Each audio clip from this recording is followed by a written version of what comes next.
Hello students, welcome to all of you on the online platform of RP Public School.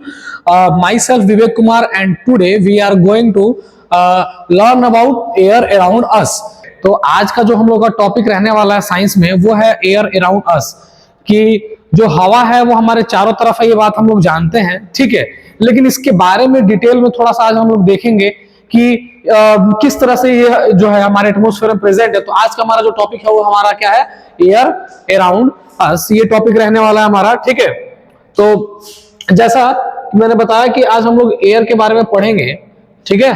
तो what is air, सबसे पहले पहला question जो mind में आता है कि व्हाट इज एयर, पहले इसकी डेफिनेशन को क्लियर करते चलते हैं कि what is air. Air is a mixture of different gases and dust particles in the atmosphere, ठीक है। तो इसको आप लोग इस तरह से डिफाइन कर सकते हैं कि एयर क्या है। एयर एक मिक्सचर है किसका, तो different gases and dust particles का, ठीक है। तो हमारे एटमॉस्फेयर में एयर है, लेकिन देखिए ये क्या है, ये प्योर सब्सटेंस नहीं है, ये मिक्सचर है। मिक्सचर है किन किन चीजों का, तो इसमें बहुत सारी गैसेस हैं और कुछ डस्ट पार्टिकल्स हैं और ये हमारे एटमॉस्फेयर में प्रेजेंट है। और नेक्स्ट क्या है कि no living things can survive without air. और एक चीज ये भी कंफर्म है कि कोई भी जो लिविंग थिंग्स है या फिर जीव जंतु है, माइक्रो ऑर्गेनिज्म हो या मैक्रो ऑर्गेनिज्म हो, विदाउट एयर किसी का भी सर्वाइवल जो है वो पॉसिबल नहीं है। कोई भी ऑर्गेनिज्म विदाउट एयर सर्वाइव नहीं कर सकता है, ठीक है। Now air is a matter, it has volume and mass. देखिए तो एयर जो है, जैसा कि हम लोग जानते हैं मैटर की डेफिनेशन, कि मैटर क्या है, एनीथिंग विच ऑक्यूपाई स्पेस और हैविंग सम मास, है ना। तो उसी तरह से जो एयर है, हम अगर उसको मैटर बोल रहे हैं, इसका मतलब ये है कि उसका एक वॉल्यूम भी होगा और उसका मास भी होगा। एग्जाम्पल के तौर पर अगर मैं बताऊं आपको, तो जब हम लोग बैलून के अंदर हवा भरते हैं तो आप देखते होंगे कि बैलून हवा भरने के बाद इन्फ्लेटन हो जाता है, फूल जाता है। वो ड्यू टू इट्स ये बताता है क्योंकि आप उसके अंदर जब हवा भरते हैं तो बैलून इन्फ्लेटन हो जाता है। इट्स मींस कि air has some mass and volume, जिसकी वजह से क्या होता है कि बैलून जो है इन्फ्लेटन हो जाता है। इसके बाद देखिए इट क्रिएट्स एटमॉस्फेरिक प्रेशर। उसके अलावा जो एयर है वो हमारे एटमॉस्फेयर में प्रेजेंट है और वो अदर सब चीजों पर क्या करता है, एक प्रेशर लगाता है, जिसको हम एटमॉस्फेरिक प्रेशर भी बोलते हैं, ठीक है। और एटमॉस्फेरिक प्रेशर के बारे में और थोड़ा सा मैं डिटेल में आपको बताऊं तो आप लोग सब जानते होंगे, आपने देखा होगा कि वीडियोस वगैरह में, कि जब लोग माउंटेनियर्स जो होते हैं, जिनको हम लोग पर्वतारोही कहते हैं, जब वो काफी हाइट पे जाते हैं पहाड़ों में, तो एयर का जो प्रेशर है वो कम हो जाता है, जिसकी वजह से क्या होता है कि एयर प्रेशर रिड्यूस होने की वजह से कई बार आप लोग देखेंगे कि माउथ ब्लीडिंग या ईयर से ब्लीडिंग या नोज ब्लीडिंग होती है। तो जो एटमॉस्फेरिक प्रेशर है वो हमारे लिए बायोलॉजिकल भी बेनिफिशियल है। वो इस तरह से, क्योंकि एटमॉस्फेरिक प्रेशर क्या करता है कि हमारे बॉडी के अंदर जो लिक्विड्स हैं, जैसे कि ब्लड हो गया, उसको वो क्या करता है कि अंदर कंप्रेस करके रखता है, जिसकी वजह से वो बाहर नहीं आता। अगर वो एटमॉस्फेरिक प्रेशर नहीं होता तो कान, आंख, नाक से ब्लीडिंग हो सकती है, ठीक है। इसके बाद नेक्स्ट पॉइंट हमारा है कि in vacuum there is no air present over there. देखो तो अगर हम बात करें वैक्यूम की, तो वैक्यूम एक ऐसा स्पेस होता है, एक ऐसी जगह होती है, वैक्यूम की बात करें, जहां पे क्या है कि देयर इज नो एयर। जैसे कि आपका स्पेस हो गया, आप जब अंतरिक्ष में जाएंगे तो वहां पे आपको वैक्यूम मिलता है, या फिर आप वैक्यूम खुद भी क्रिएट कर सकते हैं बाय यूजिंग वैक्यूम पंप। एक वैक्यूम पंप आता है जिसके थ्रू आप क्या कर सकते हैं, किसी भी बॉक्स या किसी भी डिब्बे का, उसके अंदर से एयर पार्टिकल्स को हम लोग रिमूव कर सकते हैं और एक ऐसा स्पेस क्रिएट कर सकते हैं जिसके अंदर एयर प्रेजेंट ना हो। ऐसे स्पेस को हम लोग बोलते हैं वैक्यूम। देखो इसके बाद मैंने, जैसा कि हम लोग डिस्कस कर रहे हैं कि जो हमारा एयर है वो हमारे एटमॉस्फेयर में प्रेजेंट है। एटमॉस्फेयर क्या है, थोड़ा ये देख लेते हैं। It is a thick layer of air surrounding the earth surface is known as atmosphere. तो एटमॉस्फेयर क्या है, किसको बोलते हैं हम लोग एटमॉस्फेयर। एटमॉस्फेयर जनरली कोई अलग सा चीज नहीं है। ये क्या है कि बहुत सारी जो गैसेस हैं वो आपस में मिक्स होकर एयर बनाती हैं, और वो जो एयर हमारे अर्थ के ऊपर एक ब्लैंकेट सा एक लेयर बना लेता है। यूं समझ लीजिए कि एक थिक लेयर बना लेता है, ठीक है, जो हमारे पृथ्वी को चारों ओर से एकदम से घेरा हुआ है, सराउंडिंग द अर्थ सरफेस। अर्थ के सरफेस के ऊपर का लेयर जो है वो सारा हमारा एटमॉस्फेयर कहलाता है ना। तो is known as atmosphere. Next point is wind. तो विंड क्या है, देखिए विंड क्या है, the moving air is known as wind. तो जब हम बोलते हैं कि हवा बह रही है, हम लोग बहना वर्ड यूज करते हैं, फ्लोइंग, एयर इज ब्लोइंग। तो air is blowing, when air is blowing is known as wind, that is known as wind, हम उसको विंड बोलते हैं। तो आई होप कि आपको ये क्लियर हो गया होगा कि व्हाट इज एयर, एयर की डेफिनेशन, एयर होता क्या है, एयर का वॉल्यूम होता है, वो उसका मास होता है, वो स्पेस ऑक्यूपाई करता है ना। तो ये इतना क्लियर हो गया होगा। नेक्स्ट हम लोग आगे बढ़ते हैं कि वेयर इज एयर प्रेजेंट, कि एयर अब कहां कहां है। देखिए, तो हवा की हम लोग बात, देखो एयर को हम लोग देख नहीं सकते, we can not see air, ठीक है। It is present in everywhere, जबकि it is present in everywhere, atmosphere, soil और वाटर। देखिए एयर जो है वो हर जगह प्रेजेंट है, जहां हम लोग नहीं सोचते हैं। इवन आप सोचते होंगे कि ये खाली जगह है, या आप कोई खाली बर्तन ले लीजिए, गिलास ले लीजिए, है ना, उसके अंदर पानी नहीं है, वो खाली है, लेकिन वो खाली नहीं है, एयर पार्टिकल्स उसमें भी प्रेजेंट है, ठीक है। Things seems to be empty are also filled with water, कि जो चीजें आपको ऐसी प्रतीत होती हैं, ऐसी लगती हैं कि वो क्या है, एम्प्टी है, बिल्कुल खाली है, उनमें भी क्या है, हवा भरी होती है, हवा के, एयर के पार्टिकल्स वहां भी प्रेजेंट होते हैं। तो एयर इज प्रेजेंट एवरीवेयर, ठीक है। तो अब देखिए, हम देख नहीं सकते बिकॉज एयर इज ट्रांसपेरेंट, है ना, जाहिर सी बात है कि हम लोग जानते हैं कि एयर जो है वो ट्रांसपेरेंट है, कलरलेस है, ऑर्डरलेस है, तो एयर को तो हम लोग नहीं देख सकते हैं, ठीक है। लेकिन it's presence can be felt in rustling of leaves और फ्लटरिंग ऑफ पेजेस। देखिए, लेकिन उसकी प्रेजेंस को हम लोग महसूस कर सकते हैं, फील कर सकते हैं बाय रसलिंग ऑफ लीव्स। तो आप देखे होंगे, देखिए जब तेज हवाएं बहती हैं तो इस तरह से कुछ पत्तियां जो है वो उड़ती हैं या पेड़ों से गिरती हैं, तो they produce a sound is known as rustling of leaves, है ना। तो एक साउंड प्रोड्यूस होता है, या पत्तियां देखे होंगे आप, जब हवा बहती है तो पेड़ों की पत्तियां जो होती है वो हिलने लगती हैं और दे फॉल ऑफ, ठीक है। और एक और एग्जांपल है आपके पास की फ्लटरिंग ऑफ पेजेस। तो कई बार जब आप पढ़ते हैं, पढ़ाई करते हैं, या फैन ऑन कर दिया, तेज हवा चलने लग पड़ी, तो आप देखेंगे कि आपकी कॉपी के जो पेजेस होते हैं वो लगातार एकदम से ऐसे पलटने लगते हैं, एक दूसरे फड़फड़ाने लगते हैं, ठीक है। तो इस तरह से आप लोग क्या कर सकते हैं, एयर की प्रेजेंस को फील कर सकते हैं। आप देख तो नहीं सकते हैं बिकॉज एयर इज ट्रांसपेरेंट, लेकिन you can feel the it's presence, ठीक है। तो अब हम लोग को इतना क्लियर हो गया है कि एयर जो है वो हर जगह प्रेजेंट है, जाहिर सी बात है, एयर जो है हर जगह प्रेजेंट है। इवन जो वैक्यूम है, जो हमें लगता है एम्प्टी स्पेस है, वहां भी एयर प्रेजेंट है। अब है कि एयर का कंपोजिशन, जैसा कि हम लोगों ने डेफिनेशन में ही पढ़ा है कि air is mixture of different gases and dust particles, water vapours और अदर नोबल गैसेस, ठीक है। तो हमने क्या वहां क्या बोला था कि air is, what is air, air is mixture. हमने एयर को क्या बताया है, मिक्सचर है। अगर एयर मिक्सचर है तो फिर किन किन चीजों का मिक्सचर है ना, इसका कंपोजिशन फाइंड आउट करना पड़ेगा, हमें देखना पड़ेगा कि इसकी कंपोजिशन क्या है। तो एयर कंटेन्स मेनली ऑक्सीजन, देखिए इसमें mainly oxygen, nitrogen and remaining includes noble gases, carbon dioxide, water vapours, traces of other gases and dust particles, ठीक है। तो एयर के अगर हम लोग कंपोजिशन की बात करें कि एयर जो बना हुआ है उसमें किन किन चीजों का कंपोजिशन है, तो मेनली जो देखिए जो most of the air composition में पार्टिसिपेट करती है वो है ऑक्सीजन गैस, और दूसरा आपका नाइट्रोजन। देखिए नाइट्रोजन जो है वो 78%, टोटल एयर में 78% कंपोजिशन जो है ओनली नाइट्रोजन का होता है, ठीक है। और ऑक्सीजन का बात करें तो ऑक्सीजन का कितना है, 21%, only 21% oxygen is present in our in air, ठीक है। और उसके अलावा यह है बहुत सारी नोबल गैसेस की बात करें तो नोबल गैसेस में आपका जैसे कि हीलियम हो गया, आर्गन हो गया, argon, both are noble gases. Noble gases क्यों बोलते हैं, because their octet is fully filled and they are non reactive gases, ठीक है। तो इसलिए हम लोग हीलियम हो गया, आर्गन हो गया, इनका यूज हम लोग ट्यूबलाइट्स में भी ट्यूबलाइट्स में यूज करते हैं, ट्यूबलाइट में एयर फिल करने के लिए, बिकॉज दे आर अनरिएक्टिव, है ना। और उसके बाद कार्बन डाइऑक्साइड है, ये कार्बन डाइऑक्साइड जो है वो हमारे एटमॉस्फेयर में 0.03% प्रेजेंट है। देखिए 1% भी प्रेजेंट नहीं है, ओनली 0.03% कार्बन डाइऑक्साइड है हाँ, वाटर वेपर्स भी एक क्या है, एक मेन कंस्टिट्यूएंट है, एक मेन कंपोजिशन है एयर में, है ना। और इसके अलावा कुछ अदर गैसेस भी हैं इसमें। उसके अलावा इसमें डस्ट पार्टिकल्स प्रेजेंट है। तो डस्ट पार्टिकल्स प्रेजेंट है। आपने देखा होगा कि जब भी तेज हवाएं चलती हैं तो आप देखेंगे कि बहुत सारा धूल भी उनके साथ उड़ता है। तो वो जो धूल उड़ता है ना, डस्ट पार्टिकल्स उड़ते हैं, वो कहीं ना कहीं एयर में मिक्स होकर एयर के कंपोजिशन में शामिल हो जाते हैं। इसके अलावा oxygen and nitrogen contains 21% oxygen and 78% oxygen, ठीक है।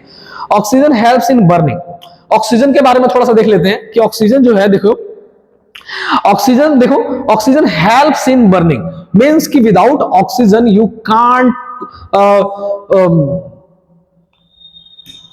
कांट मेक फायर, ठीक है। आप आग नहीं जला सकते हैं, because air is a supporter, air is a supporter of combustion. कोई भी चीज जलती है तो उसमें जो ऑक्सीजन है वो एक बड़ा इंपॉर्टेंट रोल प्ले करता है, ठीक है, किसी भी चीज को जलाने में, ठीक है। इसके बाद it is used by living things to respire, और जितनी भी जीवित क्रिएचर्स हैं, चाहे वो माइक्रो ऑर्गेनिजम्स हो, चाहे वो मैक्रो ऑर्गेनिजम्स हो, सभी को अपने रेस्पिरेशन प्रोसेस के लिए, रेस्पिरेशन के बारे में हम लोग जानते हैं, जिसमें हम लोग ऑक्सीजन इनहेल करते हैं, और जो हमारे बॉडी के अंदर फूड है उसका ब्रेकडाउन होता है in the presence of oxygen, और हमें एनर्जी मिलती है, और as a by product carbon dioxide और वाटर भी निकलता है। तो कार्बन डाइऑक्साइड को हम लोग एक्सेल कर देते हैं, हमारे लिए बेस्ट प्रोडक्ट होता है। तो कोई भी लिविंग ऑर्गेनिज्म विदाउट रेस्पिरेशन, तो आप सोच लीजिए कि उसकी लाइफ सर्वाइव करेगा ही नहीं, वो जिंदा नहीं रहेगा। तो ऑक्सीजन जो है वो रेस्पिरेशन प्रोसेस में इंपॉर्टेंट रोल प्ले करता है। इसके अलावा nitrogen helps in growth of plant. Second number का जो हमारा 78% कंपोजिशन बनाता है एयर में नाइट्रोजन, वो वैसे ही नहीं है, उसका बहुत इंपॉर्टेंट रोल प्ले करता है वो भी, उसकी भी बहुत इंपॉर्टेंस है, because it helps in growth of plants. तो जितने भी प्लांट्स हैं उनके ग्रोथ के लिए ये बहुत जरूरी है नाइट्रोजन, ठीक है। तो एयर कंपोजिशन के बारे में हम लोग अब जान चुके हैं, ठीक है। अगला है हमारा, वन बाय वन हम लोग सभी गैसेस के बारे में, इसी कंपोजिशन के बारे में डिस्कस करेंगे। तो फर्स्ट नंबर पे हमारा है कार्बन डाइऑक्साइड।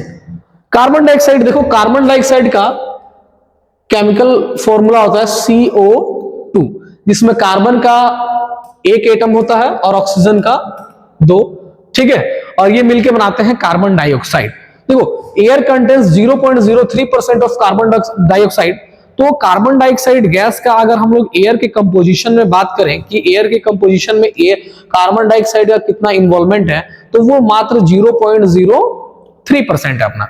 इसके बाद हम लोग बात करते हैं carbon dioxide is also produced during the burning.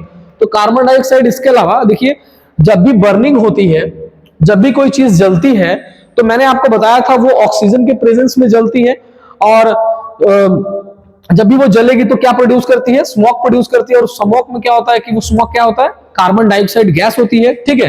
तो carbon dioxide is also produced during the burning. इसके लिए हम लोग केमिकल फॉर्मूला भी लिख सकते हैं, C+O2 gives you CO2। तो कार्बन तो हर जगह प्रेजेंट होता है। जैसे आप अगर वुड जला रहे हैं तो वुड के अंदर भी कार्बन है, और जब वो जलता है तो वो कार्बन आपके एटमॉस्फेयर के ऑक्सीजन से रिएक्ट करके क्या बनाता है, CO2, carbon dioxide gas plus heat, जो कि एनर्जी के फॉर्म में आप यूज कर लेते हैं, और कार्बन डाइऑक्साइड जो है हमारे एटमॉस्फेयर में रिलीज हो जाता है, ठीक है। इसके बाद क्या है कि plants and animals produce carbon dioxide during respiration. देखिए, तो मैंने आपको अपने लास्ट स्लाइड में बताया था, आपको पिछली स्लाइड में हम लोगों ने जाना कि जो ऑक्सीजन है वो प्लांट्स या फिर किसी भी लिविंग ऑर्गेनिजम्स के थ्रू, चाहे वो प्लांट हो, चाहे ऑर्गेनिज्म हो, चाहे एनिमल्स हो, माइक्रो हो या मैक्रो हो, सबके द्वारा ऑक्सीजन यूज किया जाता है ड्यूरिंग रेस्पिरेशन प्रोसेस। ऑक्सीजन वो लेते हैं और उसका यूज करते हैं क्या करने के लिए, रेस्पिरेशन, जहां पे ग्लूकोज टूटता है और हमें मिलता है क्या, energy, carbon dioxide and water. तो एनर्जी तो हम लोग यूटिलाइज कर लेते हैं, लेकिन कार्बन डाइऑक्साइड हमारे बॉडी के लिए हार्मफुल है, तो हमारी बॉडी उसको एक्सेल कर देती है ना, हम उसको बाहर निकाल देते हैं। तो प्लांट्स और एनिमल्स क्या करते हैं, जब भी वो रेस्पिरेशन प्रोसेस करते हैं, जब वो सांस लेते हैं और सांस छोड़ते हैं, तो जब वो छोड़ते हैं तो उसमें क्या होता है, most of the part is carbon dioxide, ठीक है। और नेक्स्ट जो हमारा पॉइंट है, a gas that absorbs and radiates heat. Carbon dioxide की अगर हम लोग बात करें तो इसको हम लोग हीट ट्रैपिंग गैस भी बोलते हैं। क्या बोलते हैं इसको, कार्बन डाइऑक्साइड को हम लोग क्या बोलते हैं, हीट ट्रैपिंग गैस। क्या बोलते हैं, हीट ट्रैपिंग गैस। देखो हीट ट्रैपिंग गैस क्यों बोलते हैं, क्योंकि कार्बन डाइऑक्साइड जो है ये गैस क्या करती है कि जैसे इसको हीट एनर्जी मिलती है कहीं से या सन से मिले या किसी भी सोर्स से, तो ये उसको ऑब्जर्व करने का काम करती है, उसको ऑब्जर्व कर लेती है। क्या करती है? ऑब्जर्व कर लेती है और फिर उसको बाद में रेडिएट्स करती है। रेडिएट्स मतलब होता है उसको फिर छोड़ती है फिर एटमोस्फेयर में, ठीक है। तो मान के चलो अभी हमारे एटमोस्फेयर में कितना कार्बन डाइऑक्साइड है? मात्र 0.03% है। तो हमारा जो टेम्परेचर, अर्थ का टेम्परेचर अप्रॉक्स अगर हम लोग एवरेज ले ले तो वो 30 to 40 के बीच में रहता है। अगर मान लो अगर एक 1% भी हो जाता है तो सोचिए कि हमारे अर्थ का टेम्परेचर कितना बढ़ जाएगा, क्योंकि ये क्या करेगा, आपके एटमोस्फेयर में एक लेयर बना लेगा कार्बन डाइऑक्साइड की, और सन से आने वाली रेडिएशंस को, हीट एनर्जी को वो ऑब्जर्व कर लेगा, यानी वापस इसको रिफ्लेक्ट बैक होने ही नहीं देगा, वापस स्पेस में नहीं जाने देगा। तो जब वो ट्रैप कर लेगा तो उससे क्या होगा कि आपका एटमोस्फेयर गर्म होने लगेगा, और उसके गर्म होने से क्या होगा कि ग्लोबल वार्मिंग, आपने सुना होगा ग्लोबल वार्मिंग, यानी ग्लोबल वार्मिंग क्या होता है कि day by day the earth temperature is increasing, ठीक है, by this greenhouse gases due to this greenhouse gases is known as global warming. तो ग्लोबल वार्मिंग जो है एक बहुत सीरियस केस है। इसमें क्या होता है कि अगर आपके अर्थ का टेम्परेचर इसी तरह से डे बाय डे बढ़ता रहा तो क्या होगा, जो भी ग्लेशियर्स हैं वो पिघलने लगेंगे, और जो कोस्टल एरियाज में जो भी स्टेट्स हैं हमारे, वो सारे बाढ़ में डूब जाएंगे, सी लेवल बढ़ जाएगा, कई स्टेट इंडिया के तो वैसे ही डूब जाएंगे पानी में, ठीक है। तो ये एक मेजर इशू है, ठीक है। तो आई होप कि कार्बन डाइऑक्साइड के बारे में आपको सफिशिएंट नॉलेज हो गया होगा। देखिए, तो अब ये एक समस्या है, कार्बन डाइऑक्साइड जो है बाय बर्निंग द फ्यूल्स और ड्यूरिंग रेस्पिरेशन प्रोसेस एटमोस्फेयर में रिलीज हो रहा है, और ये कहीं ना कहीं हमारे ग्लोबल वार्मिंग का इशू बना हुआ है। ये हमारे अर्थ के टेम्परेचर को इंक्रीज कर रहा है, जो आने वाले टाइम में इस प्लेनेट से लाइफ को खत्म कर सकता है। लेकिन देखिए, अब इतनी समस्याएं हैं, लेकिन सॉल्यूशन एक है, वो है हमारे प्लांट्स। प्लांट्स क्या करते हैं? दे आर ओनली, है ना, दे आर ओनली ऑर्गेनिज्म, और बोल लीजिए दे आर ओनली वन, है ना, who can observe carbon dioxide from atmosphere and convert them into the oxygen by doing photosynthesis process। देखिए प्लांट, देखिए यहाँ पे क्या है कि यहाँ पे इस पिक्चर में ऑक्सीजन साइकिल के बारे में बताया गया है। देखिए इसमें आपको ऑक्सीजन साइकिल और कार्बन साइकिल दोनों चीजें समझ में आ जाएगी किस तरह से। देखिए यहाँ पे आप देख रहे होंगे डिकम्पोजर्स लेवल से स्टार्ट करते हैं, डिकम्पोजर बिल्कुल माइक्रो लेवल पे आते हैं हमारे, वो भी क्या करते हैं, they also do respiration process, और जब भी वो रेस्पिरेशन करेंगे तो कार्बन डाइऑक्साइड वो क्या कर रहे हैं, एटमॉस्फेयर में कार्बन डाइऑक्साइड रिलीज कर रहे हैं, है ना। Cow also doing respiration and cow also producing CO2 gas. और उसके अलावा आपके घरों में खाना बन रहा है, कंबशन हो रहा है, तो आपके घरों से भी कार्बन डाइऑक्साइड निकल रहा है। उसके अलावा आप गाड़ियां, व्हीकल्स यूज कर रहे हैं, उन सब में फ्यूल जो जल रहा है वो सब कार्बन डाइऑक्साइड प्रोड्यूस कर रहा है। तो इस तरह से देखिए कितने सोर्सेज से हमारे एटमॉस्फेयर में कार्बन डाइऑक्साइड ऐड हो रहा है। लेकिन आप देखिए कि प्लांट क्या करते हैं, वो कार्बन डाइऑक्साइड जो हमारे एटमॉस्फेयर में ऐड हो रहा है, they observe the carbon dioxide. Green plants observe carbon dioxide, और कार्बन डाइऑक्साइड को ऑब्जर्व करते हैं, और इन the presence of sunlight they do very important process that is called photosynthesis, ठीक है। और इस फोटोसिंथेसिस प्रोसेस के दौरान क्या करते हैं वो, they make their own food, और उसके साथ वो बाय प्रोडक्ट के रूप में ऑक्सीजन गैस प्रोड्यूस करते हैं, जो कि एटमॉस्फेयर में रिलीज हो जाता है। इस तरह से एक साइकिल बन जाता है। हम लोगों के द्वारा जो भी carbon dioxide by doing many human activities, जो भी कार्बन डाइऑक्साइड एटमॉस्फेयर में ऐड हो रहा है वो प्लांट्स के द्वारा ऑब्जर्व कर लिया जा रहा है, और प्लांट्स जो ऑक्सीजन प्रोड्यूस कर रहा है वो अगेन हमारे काम आ रही है। तो इस तरह से क्या है कि इतने टाइम बाद भी, आज भी देखा जाए तो जो हमारे रेशियो है 21% का और 0.03% का, ये अभी भी बना हुआ है। लेकिन अगर ह्यूमन एक्टिविटीज इसी तरह से बढ़ती रही, हम लोग डिफोरेस्टेशन करते रहे, प्लांट्स की कटिंग करते रहे, तो आने वाले टाइम में क्या होगा कि ओनली हम कार्बन डाइऑक्साइड तो प्रोड्यूस करेंगे एटमॉस्फेयर में, लेकिन उनको ऑक्सीजन में कन्वर्ट करने वाले हमारे जो बोल सकते हैं फ्रेंड्स हैं प्लांट्स, वो नहीं रहेंगे, ठीक है। तो आने वाले टाइम में अगर इसका कंसंट्रेशन बढ़ता है, मैंने क्या बोला, ओनली 0.03% है, तो आपके अर्थ का टेम्परेचर इतना है। अगर ये 1% भी हो जाता है तो you can't imagine life on this planet too, ठीक है। तो ये सिचुएशन इतना ड्रास्टिक हो जाएगा। तो आई होप कि आपको ये सारा ये समझ में आ गया होगा। तो स्टूडेंट्स आज के लिए इतना काफी है, ठीक है।